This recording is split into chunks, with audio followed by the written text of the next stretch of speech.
হুম, ভীষণ ভীষণ চিন্তায় আছি। কি করব সেটাই ভাবছি। কি সমস্যা মহারাজ? নবাব বাহাদুর খাজনা বাড়াবার জন্য খুব চাপ দিচ্ছে। কি যে করি ঠিক বুঝতে পারছি না। ও মন্ত্রী, কিছু বলো না, মন্ত্রণা দাও। নবাব বাহাদুর যেভাবে চিঠিটা দিয়েছেন তাতে কিন্তু খুব সংশয় আছে মহারাজ। আলোচনায় সব সম্ভব মহারাজ। মন্ত্রীমশাইকে পাঠিয়ে দিন, মন্ত্রীমশাই সব একদম ঠিক করে চলে আসবেন। কি মন্ত্রী, যাবে নাকি মুর্শিদাবাদ? যাও না, এবার একটা কাজের কাজ করো দেখি। মাথা খারাপ, একে নবাব বাহাদুর ক্ষেপে আছে। আমি বরং গোপালের নামটা সভায় তুলি। মহারাজ মহারাজ, আপনি তো মাঝে মাঝেই বলেন যে গোপাল অসাধারণ বোঝাতে পারে। হ্যাঁ, বলেছি তো, যার যেটা গুণ আমি তো সেটাই বলবো। মহারাজ, আপনি প্রথমে একটা পত্র পাঠান, দেখুন তাতে কি হয়, আর তারপর না হয় আলোচনার জন্য কেউ না কেউ যাবে। দেখো দেখো মন্ত্রী, দেখো গোপালের বুদ্ধিটা একবার দেখো। এমন একটা কিছু করো না যাতে করে তোমার জন্যেও এইভাবে আনন্দ করতে পারি। তাহলে ওটাই ঠিক হলো।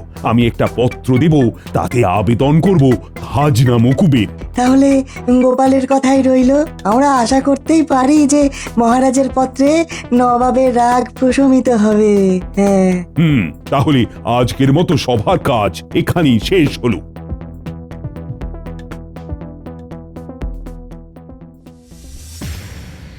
কি গো, রাজসভা থেকে আসার পর থেকে দেখছি তোর মুখটা কেমন হয়ে গেছে। বিস্তর চিন্তা গিন্নি। নবাব বাহাদুর মহারাজকে পত্র লিখেছেন, আর সেই পত্র দেখে মহারাজ খুব বিষণ্ণ হয়ে পড়েছেন। বলি কি আছে সেই পত্রে? খাজনা বাড়ানোর কথা আছে গিন্নি, এবং সেই পত্রের ভাষা অত্যন্ত তীব্র। আর এইবারে তো বন্যায় রাজ্যের খুব ক্ষতি হয়েছে, সেটা তো জানোই। ও, তাহলে তো খুব চিন্তার বিষয়। কি হবে তাহলে? দেখা যাক, আমি একটা কথা বলেছি, দেখি সেটাতে যদি কিছু কাজ হয়। তুমি কি পরামর্শ দিয়েছো গো? আমি বলেছি ওই নবাব বাহাদুরকে পত্র দিয়ে একটা আবেদন করতে। মহারাজ তাই করবেন, এবং আজ রাতের মধ্যে সেই পত্র নিয়ে দূত চলে যাবে। দেখো কি হয়। আচ্ছা, তোমার কি মনে হয় নবাব বাহাদুর মানবেন? আশা করতে তো দোষ নেই, হাতে যখন আর কোনো উপায় নেই, তখন এই আবেদন নিবেদনের উপর আমাদের তো নির্ভর করতেই হবে গিন্নি। ঠাকুর ঠাকুর, একটু মুখ তুলে তাকাও।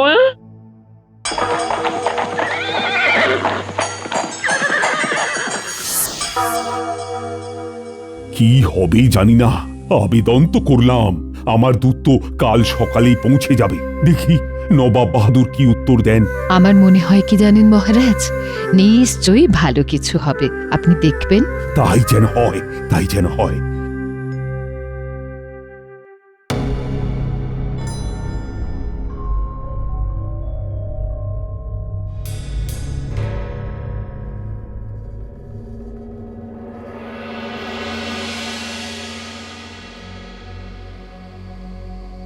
উজির, কৃষ্ণচন্দ্র আমার কাছে খাজনা মাফ করার জন্য আবেদন করেছে। কি করা যায় বলো? জাহাপানা, একটা কাজ হতে পারে যেটা করলে সব দিক সামলানো যাবে। ঠিক আছে দূত, তুমি সারা রাত ঘোড়সওয়ারি করে এসেছো, তুমি বিশ্রাম নাও, আমি জানাচ্ছি।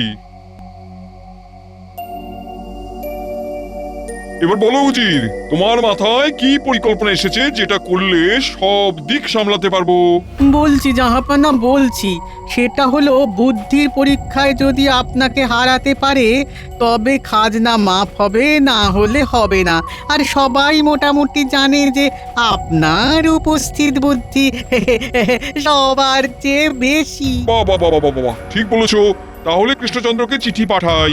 হ্যাঁ জাহাপানা।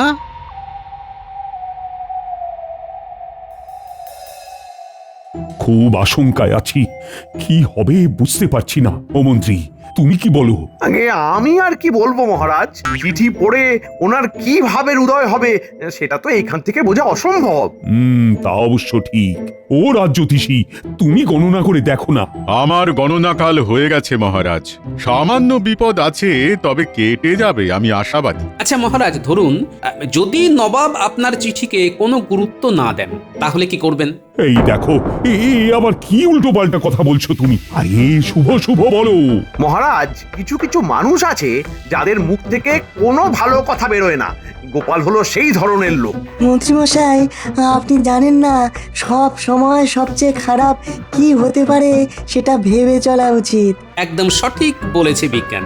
আমাদের ভাবতে হবে যে নবাব বাহাদুর যদি আমাদের আবেদন না মঞ্জুর করেন তখন আমাদের কি করতে হবে সেটা আগে ভাগে ভেবে রাখতে হবে। হ্যাঁ, তাহলে সত্যি তো ভাববার কথা। কি হবে গো মন্ত্রী?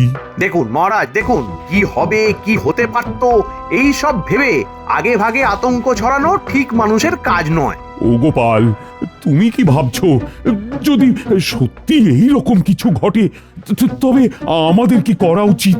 মহারাজ, আমাদের মন্ত্রী মশাই আছেন কি করতে?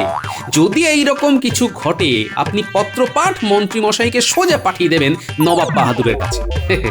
মন্ত্রী মশাইয়ের যে হাত যশ, উনি নবাব বাহাদুরের সাথে কথা বলে এই বিষয়টা সাথে সাথে মিটিয়ে নেবেন। একদম। ঠিক বলেছো গোপাল। মন্ত্রী, তুমি তৈরি থেকো, তোমাকে কিন্তু যেতে হবে। মন্ত্রী আছেন সাথে, ভয় কি বাবার আছে? ক্ষমতা আছে হাতে, গরুকে তুলবেন গাছে।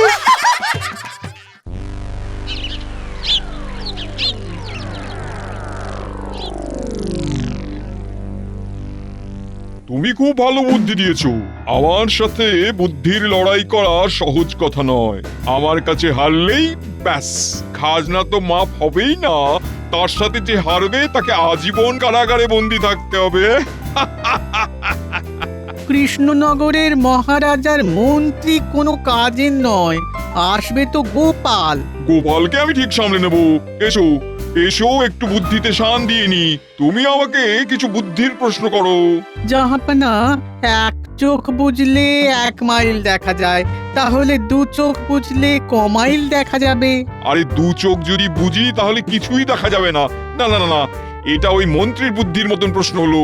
একটা গোপালের বুদ্ধির মাপের প্রশ্ন করো। গোপালের বুদ্ধির মাপ? দাঁড়ান জাহাপানা, দাঁড়ান, একটু ভেবে দেখি। পেয়েছি পেয়েছি পেয়েছি, একটা জটিল ধাঁধা, সমাধান করুন দেখি। বলো বলো। একটা বিরাট মাঠ, খেলে না সেখানে কেউ, গাছে গাছে জুঁই ফুল, তোলে না তাদের কেউ। ধাঁধা বটে, জটিল ধাঁধা। হ্যাঁ, দাও দাও দাও, ভাবতে দাও ভাবতে দাও। একটা বিরাট মাঠ, সেই মাঠে কেউ খেলে না, সেখানে আবার জুঁই ফুল গাছ আছে, সাদা সাদা জুঁই ফুল ফুটে আছে। হ্যাঁ জাহাপানা, ফুটে আছে, কিন্তু কেউ সেই ফুল তুলতে পারে না। মানে তুলতে পারে না। কি সেই মাঠ? উজির, আকাশের দিকে তাকাও, দেখো দেখো তারাগুলো কিরকম জুঁই ফুলের মতন সাদা সাদা ফুটে আছে। আর বিশাল আকাশটা কখনো আমাদের ছাদ, কখনো মাঠ। তোমার ধাঁধার সমাধান হলো আকাশ, আর জুঁই ফুল হলো আকাশের গায়ে ফুটে ওঠা ওই তারা। কেমন বলো? অসাধারণ অসাধারণ জাহাপানা, অসাধারণ।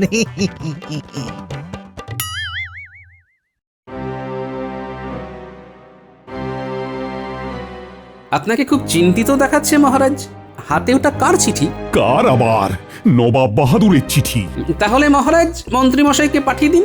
আরে পুরো কথাটা শুনতে দাও না, খালি কথার উপর কথা বলে। বলুন মহারাজ, কি লিখেছেন? নবাব বাহাদুর একটা শর্ত রেখেছেন। শর্ত? কিসের শর্ত?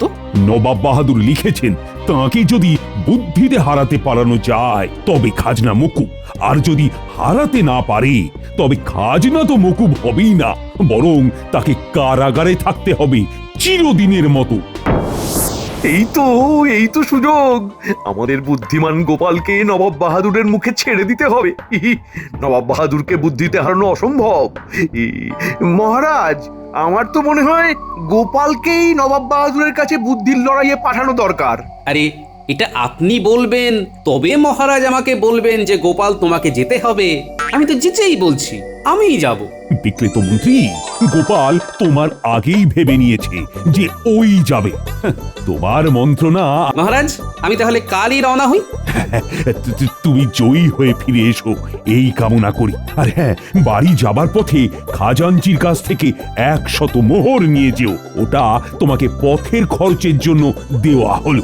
অনেক ধন্যবাদ মহারাজ, আপনি শুধু আশীর্বাদ করুন যাতে আমি জয়ী হয়ে ফিরি। আমার আর তোমার রানীমার দুজনের আশীর্বাদ সব সময় তোমার উপর আছে গোপাল। তুমি জয়ী হয়ে ফিরে এসো, মিত্র হিসেবে তোমার সাফল্য কামনা করি। হ্যাঁ, গোপাল আমাদের গোপাল, তোমার বলেই ফিরবে দেখো মহারাজের কপাল।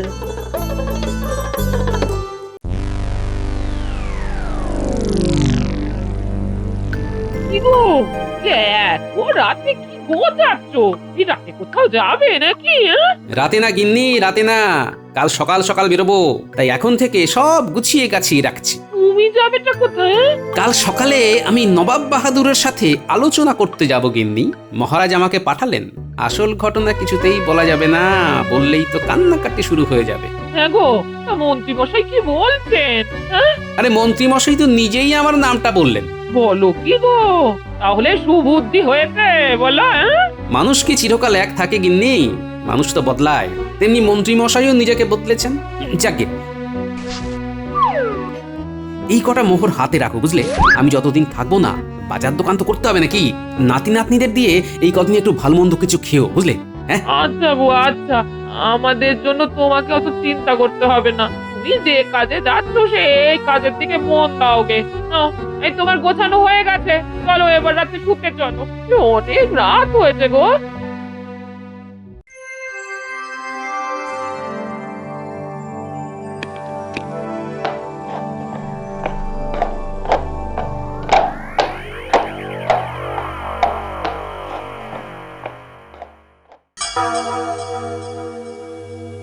আজ ভোর রাতে গোপাল মুর্শিদাবাদের উদ্দেশ্যে রওনা দিয়েছে। হ্যাঁ, এইবার প্রাণে একটু সাহস এলো। মহারাজ, মহারাজ, এখনো বিপদ কাটেনি। নবাবের বুদ্ধি ক্ষুরধার। নবাবকে হারানো খুব কঠিন কাজ। যদি খারাপ কিছু ঘটে, বলা তো যায় না। গোপাল যদি হেরে যায়। আচ্ছা, তোমার মুখে কি কোনো কিছুই আটকায় না? সব সময় খারাপটা ধরে এগোনোর কথা বলা হলো, আমরা সেটা ধরেই চলি। মহারাজ, আমি কিন্তু খুব আশাবাদী। আমাদের সবার ওর উপর বিশ্বাস রাখা উচিত। হ্যাঁ, এখন কতদূর গেল কে জানে।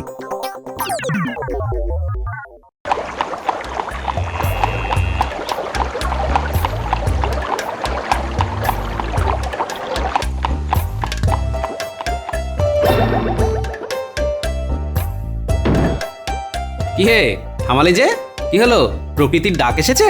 হ্যাঁ, আমার উটকে একটু শাক পাতা খাওয়াবো। উঠ, উঠ আবার কোথায়? এই যে এতক্ষণ ধরে আপনাকে নিয়ে এলো, ওই তো আমার উট।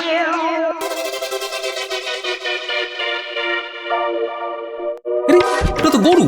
আপনার ভুল হচ্ছে গোপাল দাদা, ওই আমার উট। এই উট, আয় শাক পাতা খেয়ে যা। গরুর নাম উট, এ তো কখনো শুনিনি। না, ব্যাপারটাকে একটু খতিয়ে দেখতে হচ্ছে। বুঝলে গোপাল দাদা, এইটুকু বয়স থেকে না আমার উট পোষার খুব শখ ছিল। বাবাকে বললাম একটা উট কিনে দাও, ভাইয়ের স্নেহ দিয়ে মানুষ করব। তারপর তোমার বাবা উট কিনে দিল। কোথায় আর দিল গোপাল দাদা, খালি বলে আজ দেবো কাল দেবো, আমি খালি কাঁদি। কি বলে কাঁদো? আমাকে উট দাও বলে? হ্যাঁ গোপাল দাদা, রোজ বাবার কাছে মায়ের কাছে কাঁদতাম আর বলতাম আমাকে উট কিনে দাও, উট কিনে দাও। অবশেষে কি হলো? দিল তো ছোট্ট এইটুকুনি। সেটা কোথায়? এই আমার উট। এমা, এটা উট কোথায়? এটা তো গরু, গাই গরু। না গো, আমার বাবা আমাকে আমার জন্মদিনে একে আমার হাতে তুলে দিয়ে বলেছিল, এই নে উট, এখন ছোট আছে, একে মানুষ করে বড় কর। সেই থেকে ও আমার কাছে উট। বাবা রে, এ তো পুরো মহাভারত। হ্যাঁ, বাবার কথা কি করে অবিশ্বাস করি বলো? সেই ছোট থেকে একে উট বলেই জেনে এসেছি। ভালো জানা রইল। চলো এবার একটা না উটের ঠ্যাঙে ইচ্ছে ডানা। চল উঠ, চল। তোমার গাড়িতেই আসবো কিন্তু। সে তো জানি গোপাল দাদা।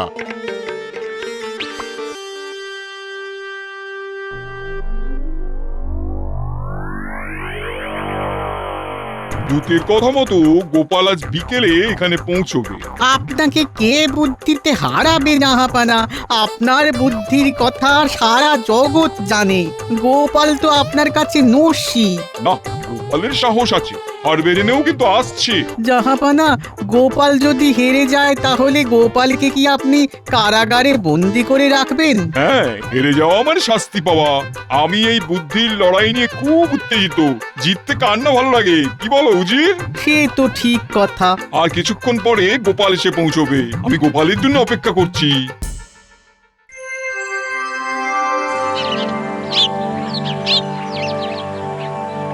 নবাবকে বুদ্ধিতে হারিয়ে যদি গোপাল খাজনা মকুব করে আনতে পারে তাহলে আমি গোপালের বেতন বাড়িয়ে দেব। ওহ, কত দরদ! হেরে ভূত হয়ে নবাবের কারাগারে বন্দি থাকবে। আমি দিব্য দৃষ্টিতে দেখতে পাচ্ছি। যতই চিৎকার করুন, নবাব বাহাদুরকে হারানো গোপালের কম্য নয়। মন্ত্রী, আমার মনে হয় গোপাল কালই ফিরে আসবে। গোপাল ফিরে এসে দেখবে সারা কৃষ্ণনগর আনন্দে উচ্ছ্বাসে ভাসছে। মন্ত্রী, তোমার ওপর ভার রইল। গোপালের আগমনে সারা কৃষ্ণনগর যেন আনন্দে ভাসে, আনন্দের যেন কোনো খামতি না হয়। মহারাজ ভেবে নিয়েছেন গোপাল নবাব বাহাদুরকে বুদ্ধিতে হারিয়ে বিজয়ী হয়ে আসবে। সেগুড়ে বালি। ঠিক আছে মহারাজ, গোপালের আগমনে যেন সারা কৃষ্ণনগর সেজে ওঠে, সেই দিকটা দেখব। সভাকবি, তুমি গোপালের জয়ী হওয়া উপলক্ষে একটা কবিতা রচনা করো দেখি। করেছি মহারাজ, শোনাবো? জয়ী হয়ে গোপাল ফিরল ঘরে, উপহার সাজানো থরে থরে।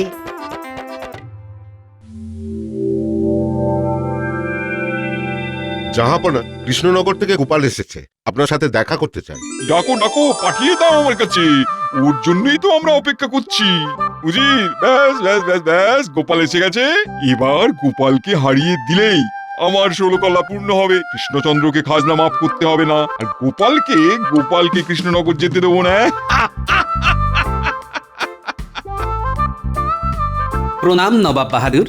এসো এসো এসো গোপাল, আরে এই পথে আসতে কোনো কষ্ট হয়নি তো? না না, মসৃণ সরল রাজপথ যেন উড়ে এলাম। নবাব বাহাদুর, বলুন আপনার জন্য আমি কি করতে পারি? আমাকে বুদ্ধির লড়াইয়ে হারাতে হবে। হারলেই আমি খুশি হয়ে তোমাদের খাজনা মুকুব করে দেবো। আর তুমি যদি হেরে যাও তবে? জানি নবাব বাহাদুর, ওটা আর বলতে হবে না। বুদ্ধিতে আপনি নবাব আর আমি ভাঁড় গোপাল, তফাৎটাই বলে দিলাম। তার মানে তুমি হার স্বীকার করে নিলে নাকি? নবাব বাহাদুর, আমি যেন জন্ম জন্ম আপনার কাছে হারি। হারারও সুখ আছে, সেই সুখটাই পেতে চাই। হারার সুখ মানে? আমি বুঝতে পারছি না। ওটা যারা আপনার কাছে হেরে বাড়ি গেছে তারাই বুঝবে। এবার একটা ব্রহ্মাস্ত্র ছাড়ি। নবাব বাহাদুর, এখন বলুন আপনি কি চান? প্রথম রাতেই বেড়াল মারতে হবে। নবাব বাহাদুরকে কথা বলার আগে আমাকে বলতে হবে। তুমি আমাকে কি দিতে চাও? পারলে আপনাকে উটের দুধও পান করাতে পারি নবাব বাহাদুর। উটের দুধ? সে তো মরুভূমিতে থাকে, সে তো অনেক দূর। হোক না দূর, আমি যখন বলেছি তখন আপনাকে কাল সকালে উটের দুধই পান করাবো। নইলে আমি হার স্বীকার করে আপনার কারাগারে চিরকাল রয়ে যাব।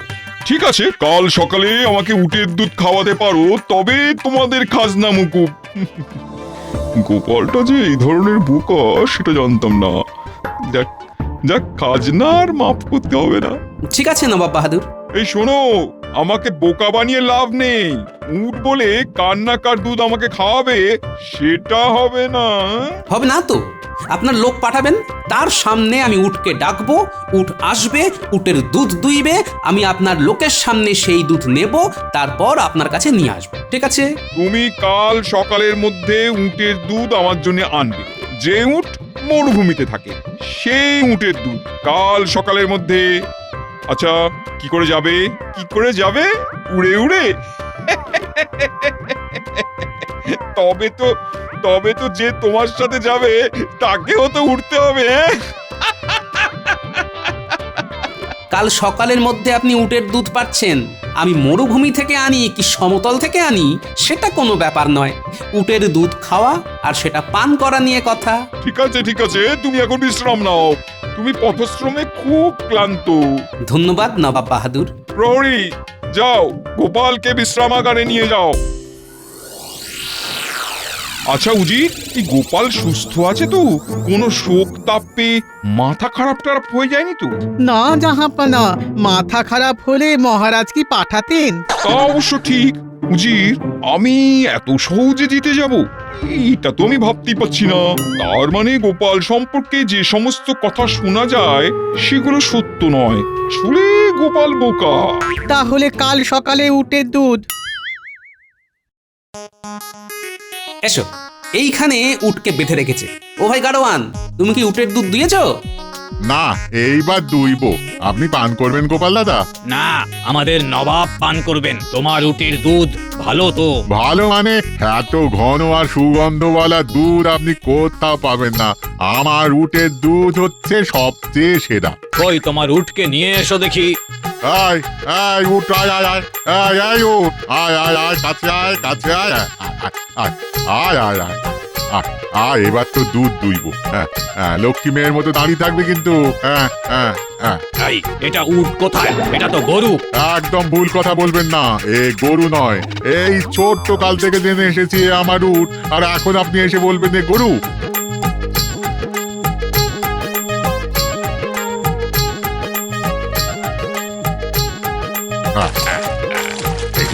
এই যে দুধ দুইছি, এটা হচ্ছে উটের দুধ।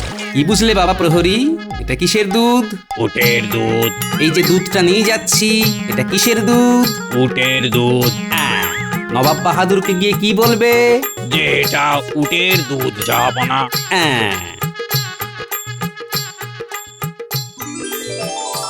সত্যি গোপাল, এই তোমার জবাব নেই। আমি আমার বুদ্ধি নিয়ে অহংকার করি, কিন্তু সত্যি তোমার কাছে আমি কিছুই না। এইভাবে যে উটের দুধ পাওয়া যায় তা তুমি না থাকলে ভাবতেই পারতাম না। কি উজির, কি ভাবছো? 7 শেয়ানার 1 শেয়ানা হলো আমাদের গোপাল। দশচক্রের যে ভগবান ভূত হয় সেটা শুনেছিলাম, কিন্তু তুমি আজ আমাদের দেখিয়ে দিলে সেটা হয়। একটা গরুর নাম উট এবং তার দুধ যে উটের দুধ সেটাও তুমি প্রমাণ করে দিলে গোপাল। তাহলে মহারাজকে কি বলবো? কৃষ্ণচন্দ্রকে বলবে খাজনা মাফ করে দিলাম। ধন্যবাদ নবাব বাহাদুর।